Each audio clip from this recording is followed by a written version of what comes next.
शरद यादव जी के द्वितीय पुण्यतिथि कार्यक्रम के अध्यक्ष भाई नरेश सहनी जी, संचालन कर रहे भाई आलोक जी, मंच पर उपस्थित उत्तर बिहार प्रभारी दीप नारायण जी, हमारे बड़े भाई रामलाला यादव जी, प्रोफेसर जंग बहादुर जी, अजीत कुमार जी, डॉक्टर उमाशंकर जी और आप सभी भाइयों बहनों।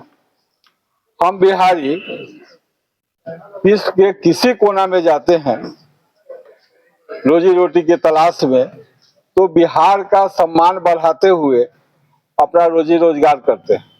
और दूसरी तरफ हमारे बिहार में कोई आता है तो अतिथि देवो भव को मानते हुए उनका दिल खोल के स्वागत करते हैं।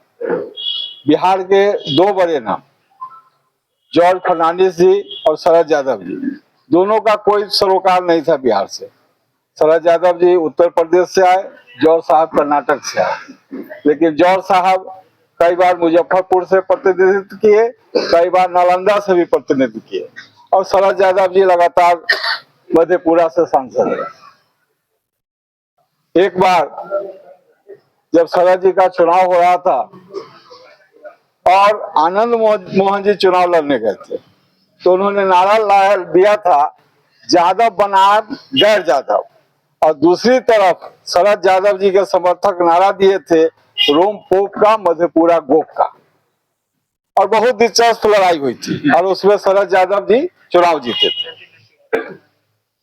वर्ष 1999 में हमारे पिताजी जदयू से यहाँ उम्मीदवार हुए 99 में। उस समय जदयू यूनाइटेड बना था, शरद यादव जी, नीतीश कुमार जी, सभी लोग एक हो गए थे। पिताजी का जब यहाँ चुनाव हुआ, खत्म हुआ, तो उसके बाद मधेपुरा में चुनाव था।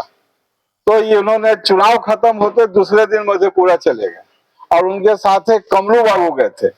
कमलू बाबू को सारा शहर जानता है। जॉर्ज साहब भी चुनाव वहीं से लड़े थे, मेरे पिताजी भी वर्ष 1999 मुनीगाबाद से चुनाव लड़े थे। तो ये दोनों आदमी 3 दिन तक नाव से ही घूमते रह गए, पूरे जितना भी निषाद का बस्ती था नदी के किनारे किनारे, 2-3 दिन तक नाव पे ही घूमते रहे और उस चुनाव शरद यादव भारी मतों से चुनाव जीते। बहुत बड़ा नाम था उनका, हमेशा पिछड़ों की राजनीति की।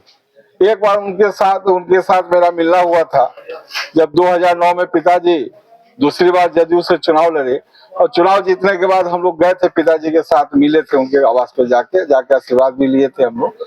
बहुत बड़े कद के नेता थे, बहुत बड़े आदमी थे और हमेशा पिछड़ों की राजनीति करते। बहुत सारे वक्ता यहाँ बोले हैं, जातीय जनगणना की भी चर्चा हुई। जिस समय जातीय जनगणना की चर्चा हो रही थी तो भाजपा पार्टी विरोध कर रही थी, नीतीश जी चाह रहे थे उस समय। तो मैं भारतीय जनता पार्टी का सांसद था और उस समय मैं बयान दिया था कि जिस देश में गाय भैंस की गिनती हो सकती है तो व्यक्ति की गिनती होने में क्या दिक्कत है। जब अखबार के मोटा मोटा अक्षर में छपा था तो हमारे नरेश भाई गुलदस्ता लेके हमारे स्वागत करने गए थे। भाजपा के कभी समर्थक नहीं थे, लेकिन मेरे ही बयान के बाद ये लड्डू भाई गुलदस्ता लेके आए कि बहुत हिम्मत का काम किए हैं, भारतीय जनता पार्टी में रहते हुए ऐसा बयान देने का किसी में हिम्मत नहीं। हम लोग लगातार पिछड़ों की लड़ाई लड़े, हमारे पिताजी भी लड़े, हम भी लड़ रहे हैं।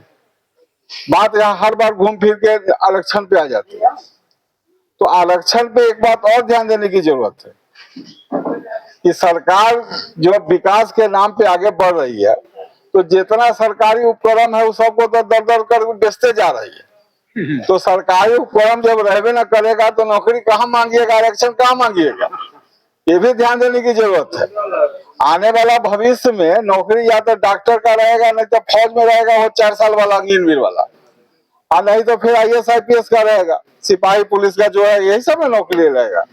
लेकिन जो जनरल नौकरी था वो तो खत्म हो जाएगा। तो एक बार हम पार्लियामेंट में भी बोले थे कि जो भी सार्वजनिक जो सरकारी उपक्रम था धीरे धीरे आप बंद करते जा रहे हैं, और निजी क्षेत्र का जो भी कंपनी आ रहा है सब आउटसोर्सिंग से आदमी को भर्ती ले रहा है। जब आउटसोर्सिंग से जब भर्ती लेगा तो उसमें तो कोई आपका आरक्षण का लाभ देवे नहीं करेगा, वो तो पहले अपने आदमी के भरेगा, अपना रिलेशन के भरेगा, उसमें आरक्षण का कोई नियम लागू नहीं होता है। और उसी के तर्ज में पहले तो सरकार शुरू किया आउटसोर्सिंग से, अब धीरे धीरे निजी कंपनियां सब आउटसोर्सिंग से काम आदमी लेने लगा। तो आने वाला समय में तो नौकरियां नहीं है तो आरक्षण का कहाँ बात रहेगा। इस पर भी ध्यान देने की जरूरत है। और जो जनहित अभियान और जो अति पिछड़ा की राजनीति करने वाले लोग, उनको जाके गांव गांव में अलग जगाना पड़ेगा। जो हम लोग का कास्ट है, अति पिछड़ा समाज शिक्षा के रूप में काफी कमजोर है। और हम लोग तो निषाद समाज से जुड़े हुए हैं, वामपंथी जी। तो हम लोग जब मछली मारने जाते हैं ना, तो सबसे पहले बंसी में चारा डालते हैं, और जब नदी में फेंकते हैं तो बड़का बड़का बुआरी उसी से खींच लेते हैं। तो सरकार भी जो है वोट लेने के लिए क्या करता है, छोटा छोटा चारा भेज देता है, कहा था आपको हम 5 किलो अनाज देंगे, आपको पेंशन देंगे। और गरीब जो हम लोग का जो मूल निवासी, जिसकी चर्चा हमेशा नरेश भाई करते हैं, और जो अति पिछड़ा का मेजर वोट बैंक, वो सीधे कहता है कि जिसका हम खाएंगे उसी का खाएंगे। उसको तो सामाजिक समीकरण से कोई मतलब ही नहीं है, और उसी कारण जो है हम लोग वोट में पिछड़ जाते हैं। तो इस पर भी ध्यान देने का जरूरत है। सरकार किसी का आएगा तो जो सरकारी योजना चल रहा है उसको थोड़े बंद कर देगा। जो चल रहा है सरकार सक्षम है। अनाज का योजना तो कभी नहीं बंद होगा, इसलिए बंद नहीं होगा कि अगर ये बंद होगा तो किसान अपना उत्पादन कहाँ बेचेंगे। सरकार जब तक खरीद रहा है तो किसान का उत्पादन आराम से बिक जा रहा है।